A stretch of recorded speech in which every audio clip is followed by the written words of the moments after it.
Buenos días, mi nombre es Carlos Previgliano y soy profesor asociado de radiología del Departamento de Radiología de la Louisiana State University y en el día de la fecha les voy a hablar acerca de las enfermedades ocupacionales del pulmón. Los objetivos de la presente conferencia son reconocer las características radiológicas en la enfermedad ocupacional del pulmón, correlacionar los distintos hallazgos radiológicos con los diferentes estadios de varios tipos de neumoconiosis y diferenciar las neumoconiosis de las enfermedades del intersticio pulmonar. A pesar de los estándares de seguridad, la enfermedad ocupacional del pulmón sigue siendo una de las causas más comunes relacionadas con el trabajo. Nuevas exposiciones al asbestos pueden verse en la industria de la construcción, ya sea en la reparación, mantenimiento, renovación y demolición de edificios, y eso es debido a los elementos de aislamiento que contienen asbestos. La exposición a partículas de sílice pueden afectar a trabajadores de astilleros y arenadores, y a mineros del carbón. Por otra parte, cada año nuevas formas de neumonitis por hipersensibilidad son reconocidas. Respecto a la definición, podemos decir que las neumoconiosis se refieren a las enfermedades relacionadas con la inhalación de polvo. Hay dos tipos diferentes de neumoconiosis: las que producen fibrosis pulmonar como la asbestosis y la silicosis, y las que producen alteraciones de la función pulmonar pero sin fibrosis como la estenosis y la varitosis. Las neumonitis por hipersensibilidad son debidas a la inhalación de polvos orgánicos. La Organización Internacional del Trabajo ha clasificado las anormalidades encontradas en las placas radiográficas de estos pacientes con el propósito de hacer estudios epidemiológicos comparativos. El sistema se basa en un método semi-cuantitativo de la evaluación del tipo y extensión de las anormalidades. Sin embargo, este método no es específico y tiene poca incidencia en el diagnóstico. Por otra parte, es complicado y difícil de recordar, por lo cual no es muy utilizado en la actualidad. Hay distintos tipos de neumoconiosis, entre las que tenemos la asbestosis y la enfermedad relacionada a la exposición al asbestos, la silicosis y la neumoconiosis de los trabajadores del carbón, la talcosis, siderosis, beriliosis, las neumoconiosis relacionadas con el aluminio y los metales duros, y finalmente las neumonitis por hipersensibilidad. Empecemos con la enfermedad relacionada con la exposición al asbestos. El asbesto, mejor conocido como amianto, es un mineral compuesto por hierro, magnesio, calcio y sodio.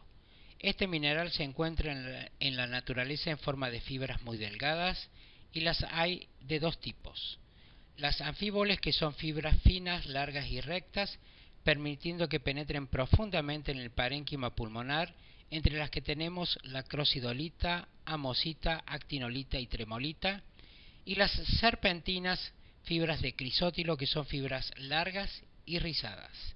El amianto o asbestos tiene una gran variedad de usos, particularmente en la industria de la construcción, pero también es empleado en la fabricación de embragues y frenos de automóviles, materiales textiles termorresistentes, envases y pinturas, entre otras. Dentro de las enfermedades relacionadas con la exposición al asbestos tenemos la asbestosis, la atelectasia redonda y la enfermedad pleural relacionada con el asbestos. La asbestosis, por definición, es una fibrosis pulmonar intersticial asociada con la presencia de fibras de asbestos en el parénquima pulmonar. Es el resultado de una inflamación crónica y el desarrollo de la enfermedad depende de la duración e intensidad de la exposición, como así también factores del huésped, tales como la condición de fumador.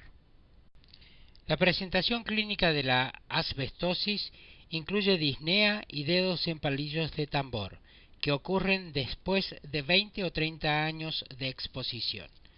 Los síntomas son progresivos aún sin una exposición continuada. Las pruebas funcionales pulmonares muestran un patrón restrictivo. La exposición durante mucho tiempo puede provocar una alteración funcional significativa que lleva al paciente al cor pulmonale y a la muerte. Después de la inhalación, las fibras se depositan en los bronquiolos respiratorios y conductos alveolares. En pacientes con asbestosis, los primeros cambios de fibrosis son peribronquiales. Cuando la fibrosis progresa, esta compromete las paredes alveolares y los septos interlobulillares. Los hallazgos radiológicos de esta enfermedad aparecen después de 10 años de exposición y el periodo de latencia es de aproximadamente 40 años. A pesar de que entre el 10 al 15% de los pacientes presentan una radiología normal, en los estadios iniciales es posible ver un patrón de reticulación en los pulmones más acentuado en las bases pulmonares, visualizada en la parte posterior de la radiografía de tórax de perfil. Con la progresión de la fibrosis, la reticulación es más gruesa, haciendo que los bordes del corazón no se noten nítidamente. En esta diapositiva vemos una radiografía de frente y perfil de un paciente con asbestosis.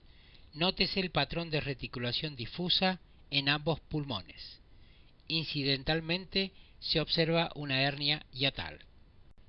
En un control efectuado un año más tarde, se ve que el patrón reticular es más grueso y los bordes del corazón aparecen desflecados como lo muestra la flecha amarilla. En los estadios más avanzados aparece el pulmón en panal de abeja y el compromiso se extiende más difusamente hacia los campos pulmonares medios. La combinación de estos hallazgos más las típicas anormalidades pleurales nos deben hacer pensar en el diagnóstico de asbestosis. No obstante, hasta en un 20% de los pacientes las lesiones pleurales no están presentes. En este otro paciente puede verse arriba a la izquierda la placa inicial con presencia de mínima reticulación bibasal. En un control posterior, abajo a la derecha, se aprecia un mayor compromiso basal con extensión del proceso a campos medios de los pulmones, más marcado en el lado derecho. Con respecto a los hallazgos de la TC de alta resolución, vamos a tener imágenes similares a la fibrosis pulmonar con la presencia de reticulación, engrosamiento de los septos interlobulillares y líneas subpleurales. Además, se ven bronquiectasias por tracción con distorsión de la arquitectura pulmonar. También se ve panal de abeja a nivel de ambas bases y en forma simétrica.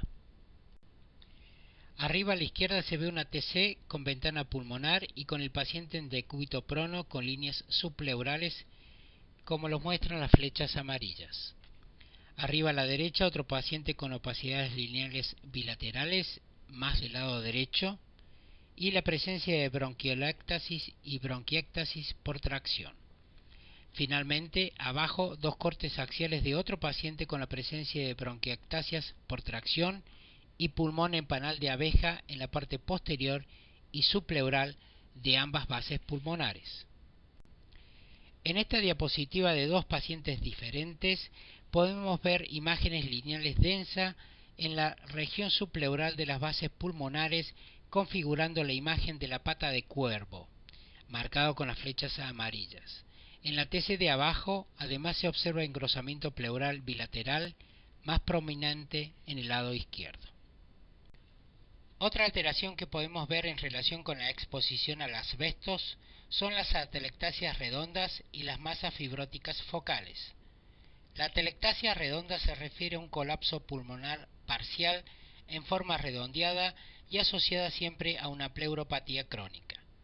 A pesar de que muchos piensan que es muy característico de la asbestosis, la atelectasia redonda solo se ve en un 10% de los casos. También podemos visualizar atelectasias redondas en otras condiciones tales como la TBC, la insuficiencia cardíaca congestiva, el síndrome de Dressler o la histoplasmosis. Existen varias teorías para explicar el origen de la atelectasia redonda, pero dos de ellas han ganado gran aceptación. Una se refiere a la existencia de una hendidura en la pleura visceral que se forma si la velocidad de formación del derrame pleural excede a la absorción del mismo. Luego el pulmón anclado rota sobre su eje en una forma concéntrica. La otra teoría habla de una pleuritis focal crónica causada por asbestosis o TBC, donde la pleura se engrosa y contrae, haciendo que el pulmón subyacente se encoja en forma redondeada.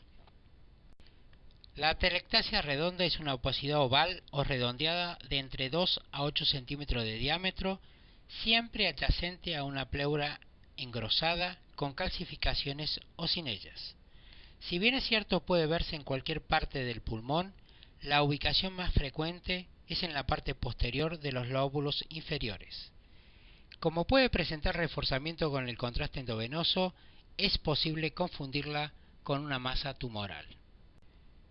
Por ello, la presencia del llamado signo de la cola de cometa es útil para diferenciarla de un cáncer de pulmón. Los ángulos de contacto con la pleura pueden ser agudos u obtusos. Las formas atípicas no son comunes y pueden observarse formas lenticulares, irregulares o triangulares, y en algunos casos separadas de la pleura engrosada por pulmón normal. En estos casos puede ser necesario realizar un estudio de PET o incluso una punción biopsia. En la imagen de arriba a la izquierda se ve un paciente con atelectasia redonda manifestada por una lesión nodular en la parte posterior del lóbulo inferior derecho, adyacente a una pleura engrosada y con calcificaciones. Arriba a la derecha otro paciente con atelectasias redondas en ambos lóbulos inferiores. En el pulmón derecho se ve una lesión lineal que podría confundirse con un scarring o cicatriz. En el pulmón izquierdo se observa una lesión biconvexa y separada de la pleura engrosada. Finalmente, abajo se ve un tercer paciente con una atelectasia redonda adyacente a la pleura engrosada. Obsérvese la torsión de los vasos pulmonares marcado con las flechas amarillas, configurando el signo de la cola del cometa. Por último, tenemos la enfermedad pleural, que es la manifestación más común de la exposición al asbestos. Entre ellas tenemos las placas pleurales y el engrosamiento pleural parietal, el derrame pleural, el engrosamiento pleural difuso y el mesotelioma. La existencia de placas pleurales es la manifestación más común que aparecen después de 10 o 20 años de exposición.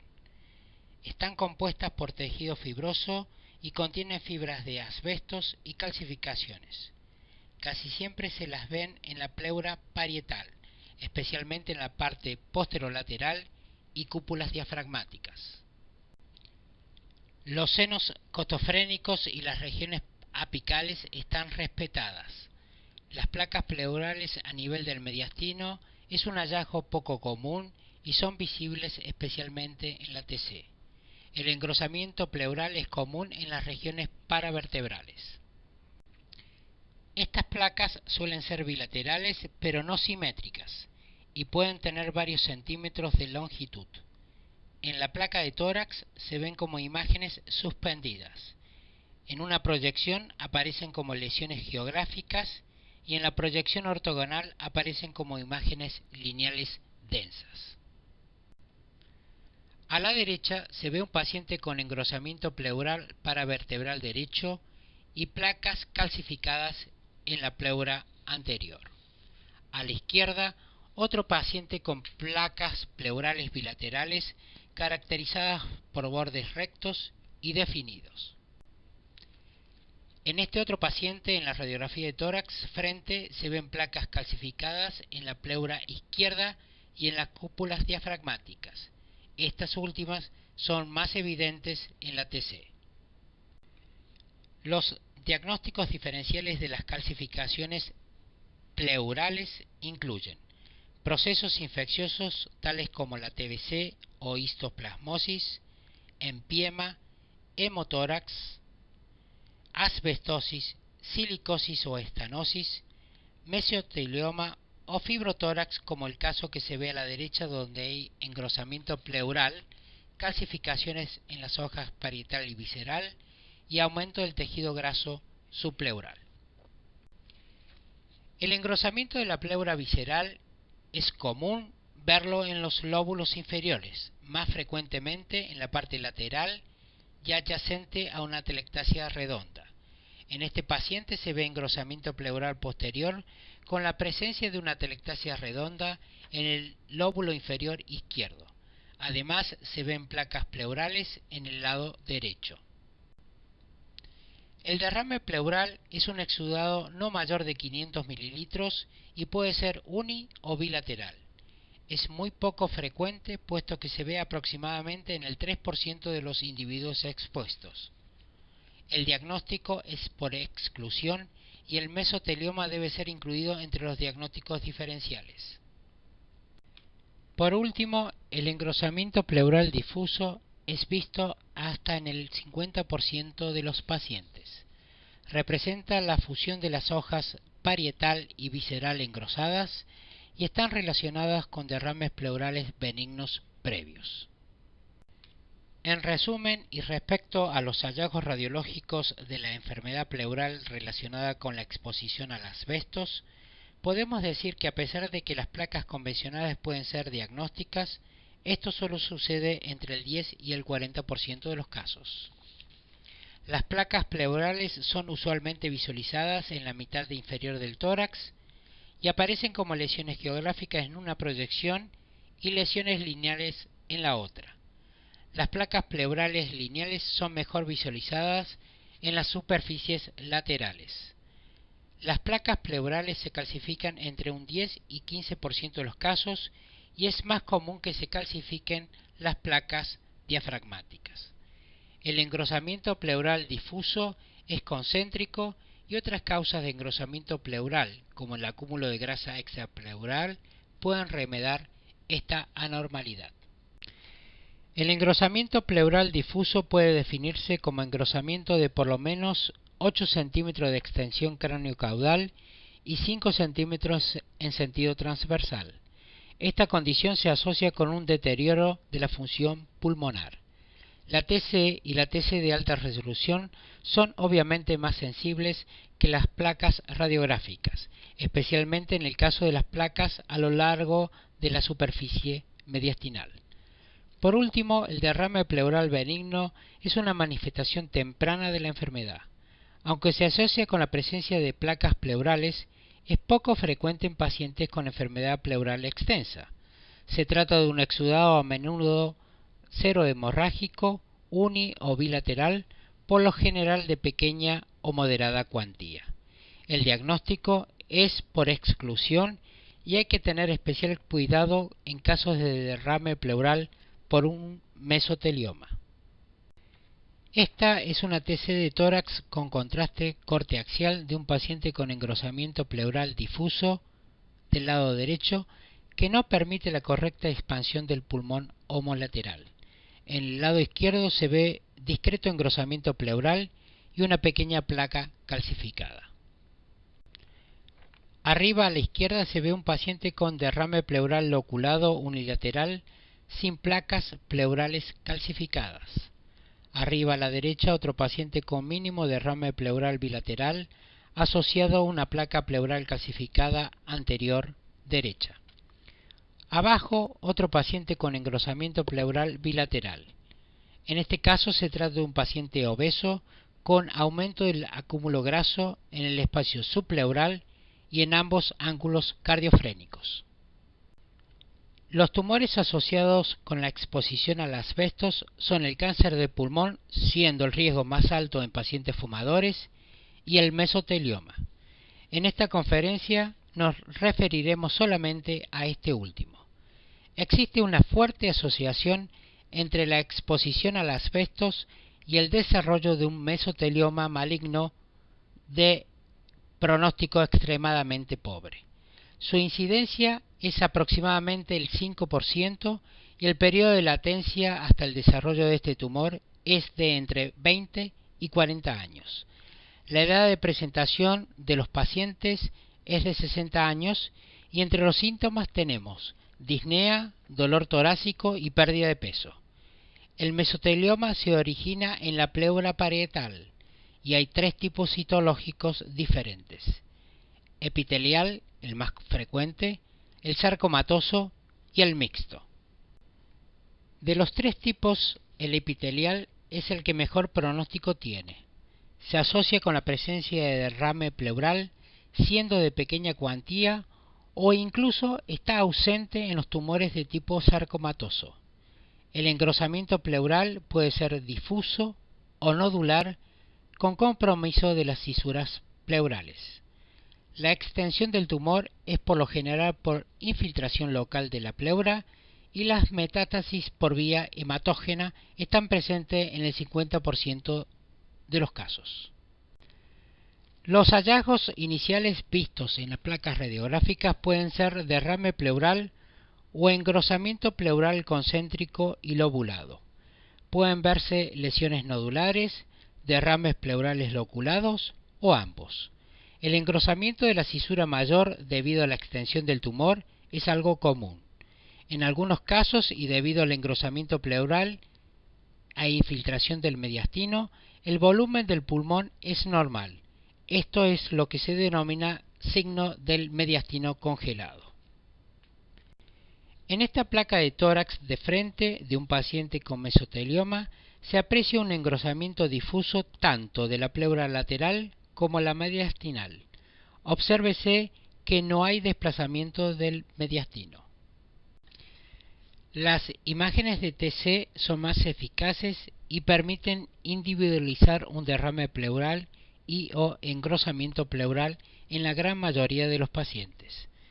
En un estadio inicial, el engrosamiento pleural puede ser localizado y con el progreso del tumor, el engrosamiento se hace continuo. Este puede ser fino o irregular, pero un engrosamiento concéntrico y nodular es altamente sugestivo de mesotelioma. Las masas pleurales localizadas no son comunes de ver. Los nódulos tumorales pueden ser hipodenso, haciendo dificultoso su distinción con un derrame pleural localizado. Una alternativa sería obtener imágenes con cambios de decúbitos del paciente, como el prono, o la administración de contraste mostrando realce con el mismo. Algunos tumores pueden presentar calcificaciones. En las imágenes de arriba tenemos un paciente con mesotelioma donde se observa un importante derrame pleural y engrosamiento difuso de la pleura en el lado derecho. Marcado con flechas amarillas puede verse la extensión del tumor a la cisura mayor homolateral. Abajo a la izquierda se ve otro paciente con mesotelioma y engrosamiento pleural difuso. Y abajo a la derecha un tumor nodular hipodenso con calcificaciones en un caso de mesotelioma sarcomatoso. Otras neumoconiosis frecuentes de visualizar son la silicosis y la neumoconiosis de los mineros del carbón. Ambas se deben a la inhalación de partículas inorgánicas. A pesar de tener patrones histológicos diferentes y de considerarse 2 patologías distintas, los hallazgos radiográficos son bastante similares. Cuando estas neumoconiosis se asocian con la artritis reumatoidea y la presencia de múltiples nódulos pulmonares, configuran el llamado síndrome de Kaplan. La silicosis se debe a la inhalación de partículas de sílice. Este término fue acuñado por Visconti en 1870. Esta enfermedad puede verse en trabajadores de la minería, metalúrgica o industrias relacionadas con químicos, pinturas o vidrios, entre otras. La lesión primaria consiste en un pequeño nódulo centrilobulillar de tejido conectivo y de entre 1 a 10 milímetros de diámetro que se denomina nódulo silicótico. Es común ver enfisema focal rodeando estos nódulos que tienen una distribución difusa con predominio en lóbulos superiores y regiones periliares. Generalmente esta enfermedad es evidente entre 10 y 20 años después de la exposición. El diagnóstico se basa en el antecedente laboral y los hallazgos radiológicos. Un tipo particular de presentación es la aguda, que se llama silicoproteinosis y cuya radiología es similar a la proteinosis alveolar pulmonar. Otro tipo de silicosis es la crónica, que se caracteriza por la presencia de un conglomerado de masas silicóticas denominada fibrosis masiva progresiva. La neumoconiosis de los mineros del carbón se deben a la inhalación del polvo de carbón mineral o artificial y al granito. La normalidad inicial es centrilobulillar, rodeando también al bronquiolo respiratorio, y se denomina mácula de carbón. Alcanza aproximadamente un diámetro de entre 1 a 5 milímetros. Con la progresión de esta alteración se observa enfisema rodeando estas lesiones nodulares. Como dije anteriormente, estas dos enfermedades presentan radiología bastante parecida. Existen dos formas diferentes, a saber, simple o complicada. La forma simple se caracteriza en las placas radiográficas por la presencia de múltiples nódulos pequeños, bien circunscriptos, con distribución difusa en ambos pulmones y predominio en lóbulos superiores. Estos nódulos se visualizan mejor si se calcifican, lo cual sucede en hasta el 20% de los casos. A la izquierda se ve un paciente con silicosis y la placa de tórax de frente muestra pulmones hiperexpandidos debido a la condición de fumador del paciente. Se observan múltiples nódulos pequeños en regiones apicales y un ganglio iliar derecho calcificado. A la derecha, un paciente con neumoconiosis de los mineros del carbón, donde en la radiografía de tórax se observan múltiples nódulos pequeños con distribución difusa en ambos pulmones. Esta diapositiva muestra TC de dos pacientes diferentes. A la izquierda, uno con silicosis y a la derecha, uno con neumoconiosis de los mineros del carbón. En ambas se visualizan los característicos nódulos pulmonares centrilobulares. Además, se observa enfisema rodeando dichos nódulos, quizás más evidente en el caso de la silicosis. Una forma especial de presentación de la silicosis es la aguda, conocida como silicoproteinosis. Acá se ven una placa de tórax de frente y una TC a la altura de los lóbulos superiores. En ambas se ven opacidades en vidrio esmerilado en regiones periiliares y el característico patrón de empedrado loco en la TC.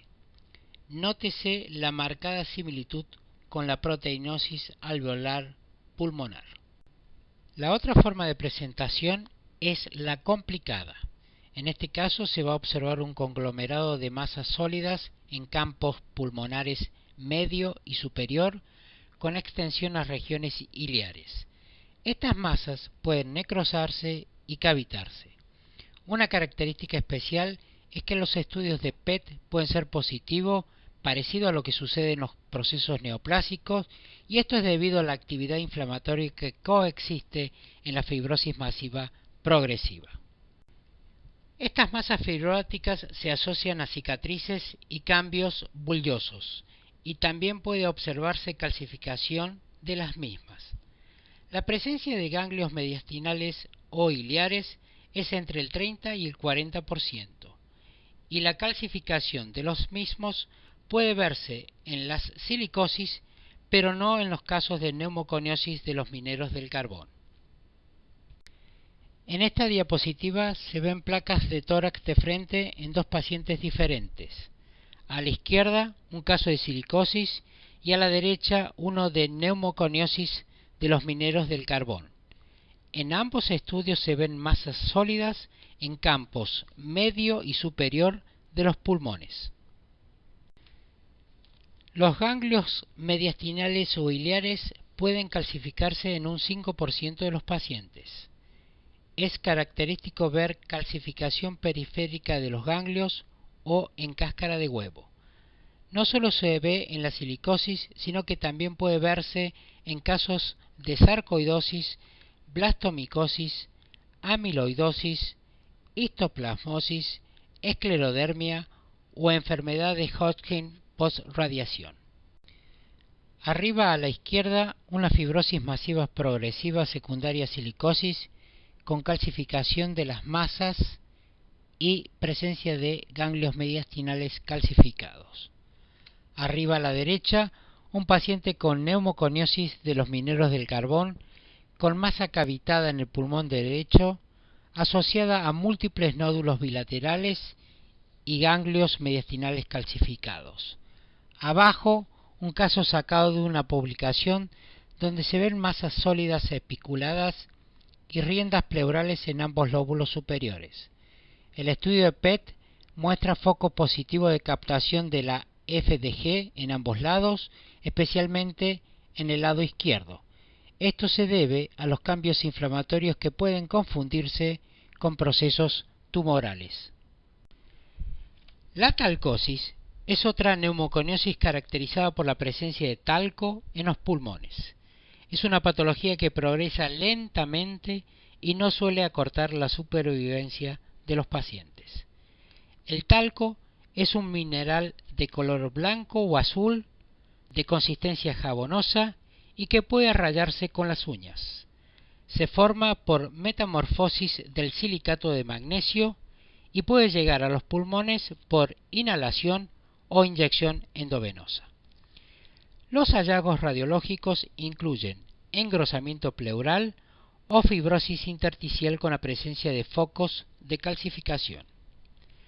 La talcosis secundaria e inyección intravenosa de talco es visto casi exclusivamente en pacientes drogadictos. Las partículas de talco son atrapadas en las arteriolas pulmonares y en los capilares. Estas partículas dan como resultado la formación de pequeños granulomas compuestos por células gigantes multinucleadas y rodeadas por fibrosis. En las radiografías de control puede observarse cómo estos nódulos van aglomerándose hacia las regiones periliares de los lóbulos superiores. Eventualmente, estas masas conglomeradas son similares a la fibrosis masiva progresiva. En la TC de alta resolución puede verse que los pequeños nódulos tienen una distribución centrilobulillar. Por otra parte, las masas parailiares tienen material de alta densidad representado por el talco. Este es el caso de un paciente de sexo masculino de 45 años de edad, HIV positivo y drogadicto endovenoso. A la izquierda vemos la placa de tórax de frente, donde se observan opacidades densas en la parte superior de ambos pulmones señaladas por las flechas amarillas. A la derecha, dos imágenes de tomografía computada de alta resolución mostrando masas hiperdensas por el depósito de talco en ambos lóbulos superiores. Estas opacidades simulan la fibrosis pulmonar progresiva secundaria a la silicosis o neumoconiosis de los mineros del carbón, a no ser por la presencia del broncograma aéreo. La siderosis es otra enfermedad pulmonar ocupacional causada por la inhalación de polvo o humos que contienen partículas de hierro u óxido de hierro. Estas partículas inhaladas se acumulan dentro de los macrófagos alveolares y no se relaciona con inflamación, fibrosis ni función pulmonar alterada. Los trabajadores comprometidos por esta neumoconiosis son soldadores por arco o por gas como el oxiacetileno que inhalan partículas de hierro. Las radiografías muestran múltiples pequeños nódulos hiperdensos localizados en los linfáticos peribroncovasculares, predominando en tercio medio de los pulmones y en las regiones periiliares. En la TC de alta resolución se ven pequeños nódulos centrilobulillares y los focos de consolidación tienen valores altos de atenuación. El pronóstico por lo general es bueno. En esta diapositiva se muestran dos casos diferentes de pacientes con siderosis. En las placas radiográficas se ven múltiples pequeños nódulos de distribución difusa y bilateral. Este patrón puede confundirse con otras patologías con la presencia de múltiples nodulillos, como por ejemplo la TBC miliar, la histoplasmosis o la varicela. Por ello, es imprescindible el antecedente laboral del paciente. La beriliosis es una enfermedad ocupacional que afecta fundamentalmente al pulmón y provoca una granulomatosis crónica producida por la exposición al berilio. Este es un elemento tóxico utilizado como endurecedor en aleaciones especialmente de cobre. Puede verse en personas que trabajan en la industria de la cerámica, aeroespacial, manufactura de reactores nucleares y manufactura de fluorescentes. Clínicamente se presentan dos formas. La aguda, muy infrecuente, produce una neumonitis aguda cuya apariencia radiológica es similar al edema pulmonar o al síndrome del distrés respiratorio del adulto. La forma crónica puede afectar distintos órganos y causa una enfermedad granulomatosa no calcificante. La apariencia radiológica es muy similar a la sarcoidosis, por lo cual la historia del paciente permite hacer el diagnóstico. El pronóstico en general es pobre. En esta diapositiva se ve una TC de alta resolución mostrando múltiples imágenes nodulillares y engrosamiento intersticial recordando el patrón de la sarcoidosis. La neumonitis por hipersensibilidad es lo que antiguamente se conocía con el nombre de alveolitis alérgica extrínseca. Es una enfermedad intersticial granulomatosa difusa que afecta los pulmones y especialmente la vía aérea terminal. Está causada por la inhalación repetida de partículas tanto orgánicas como inorgánicas, y las primeras descripciones fueron hechas en granjeros y criadores de aves. Sin embargo, otros síndromes de neumonitis por hipersensibilidad han sido descritos y la lista sigue creciendo. Como se muestra en esta tabla, pueden observarse múltiples enfermedades por hipersensibilidad de acuerdo a la fuente y antígeno que las producen. Independientemente del antígeno que produzca la enfermedad, hay 4 características etiológicas a saber: bronquiolitis celular, infiltrado inflamatorio intersticial difuso crónico, granulomas no necrotizantes y presencia de células gigantes en alvéolos e intersticio. Desde el punto de vista clínico hay 3 formas diferentes: aguda, subaguda y crónica. La neumonitis por hipersensibilidad aguda es muy difícil de visualizar y se presenta 4 a 6 horas después de la exposición al antígeno. Clínicamente se caracteriza por la presencia de disnea, tos y fiebre.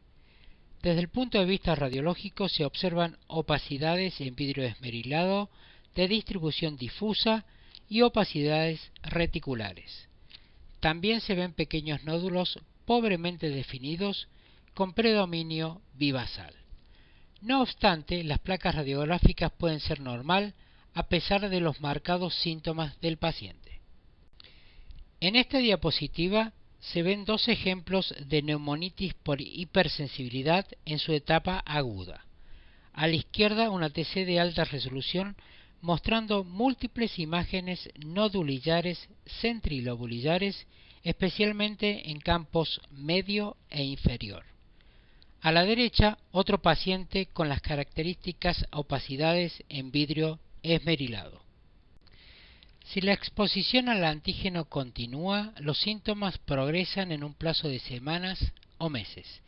Esta es la etapa subaguda de la enfermedad y se caracteriza por alveolitis, infiltrados intersticiales y bronquiolitis celular. Como en la etapa aguda, la placa radiográfica puede ser normal, pero es característico ver opacidades en vidrio esmerilados y pequeños nódulos centrilobulillares. La TC de alta resolución es más sensible que la placa de tórax y se ven mejor estas anormalidades. El vidrio esmerilado se debe a la alveolitis y los nódulos centrilobulillares a la formación de granulomas. Otra manifestación común es la presencia de áreas de baja atenuación, que es denominado perfusión en mosaico y que es mucho más evidente en los cortes en expiración forzada. En un 10% de los casos pueden verse quistes aéreos no mayores de 2 centímetros y de paredes delgadas que son el resultado de la bronquiolitis y obstrucción bronquiolar. A la izquierda se ve una TC de alta resolución mostrando las características opacidades en vidrio esmerilado de ubicación centro-lobulillar. A la derecha, otro paciente donde en la placa de tórax se ven áreas en vidrio esmerilado con predominio bibasal y en la TC se ven áreas en vidrio esmerilado alternando con zonas hipodensas, dando el patrón llamado de perfusión en mosaico. La combinación de áreas de mayor densidad dado por el vidrio esmerilado y la consolidación y zonas de menor densidad secundarias a la perfusión en mosaico configuran el llamado signo del queso de chancho. Este signo es común y sugestivo de neumonitis por hipersensibilidad, pero no es específico por cuanto puede verse en otros casos como en la neumonitis intersticial descamativa, en la bronquiolitis respiratoria asociada a la enfermedad intersticial difusa, que se cree es la etapa inicial de la enfermedad anteriormente mencionada, en la sarcoidosis y en las neumonías causadas por Mycoplasma pneumoniae. Por último, tenemos la etapa crónica de la neumonitis por hipersensibilidad, caracterizada por la presencia de fibrosis, la cual puede desarrollarse meses y hasta años después de la exposición inicial. Los hallazgos radiológicos son variables y podemos ver nódulos centrilobulillares pobremente definidos y áreas de atrapamiento aéreo. También se ven signos de fibrosis pulmonares con la existencia de imágenes u opacidades reticulares, bronquiectasis por tracción, pérdida de volumen y patrón de panal de abeja. Estos cambios suelen verse en regiones parailiares o en forma parcheada, y contrario a lo que sucede en la fibrosis pulmonar idiopática, el predominio es en los lóbulos superiores. La enfermedad puede progresar y causar la muerte del paciente. En esta diapositiva pueden verse dos tomografías de pacientes en etapa crónica. En ellas se visualizan los cambios que representan fibrosis, tales como imágenes lineales densas en la tomografía de abajo, o la reticulación, bronquiectasias por tracción, distorsión de la arquitectura normal, patrón de panal de abeja y pérdida de volumen en la TC mostrada en la parte superior de la diapositiva. La neumoconiosis relacionada a la inhalación del polvo de aluminio es rara. Este elemento es usado en la construcción de barcos, aviones y automóviles, en la industria de pinturas y pegamentos y en la pirotecnia. Está asociada con la formación de granulomas, neumonía intersticial descamativa, proteinosis alveolar y, lo más importante, fibrosis pulmonar.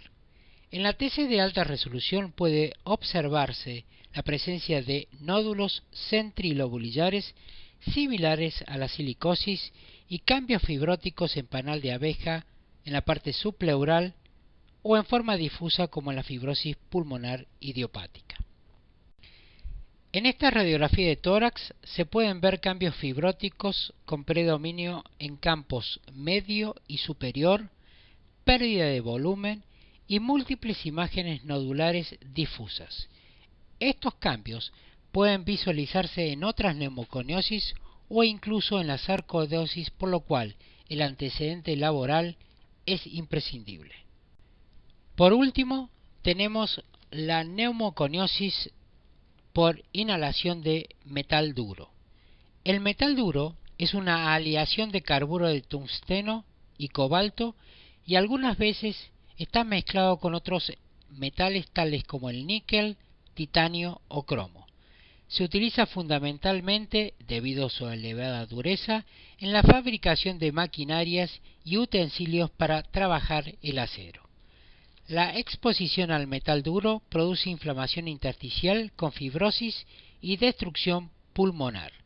Radiológicamente se caracteriza por la presencia de opacidades reticulares, bronquiectasias por tracción, distorsión de la arquitectura y bullas subpleurales. Puede ser en forma de parches o predominar en campos pulmonares inferiores. También se ven opacidades en vidrio esmerilado en uno o varios lóbulos o áreas de consolidación. En esta diapositiva se ven dos pacientes diferentes.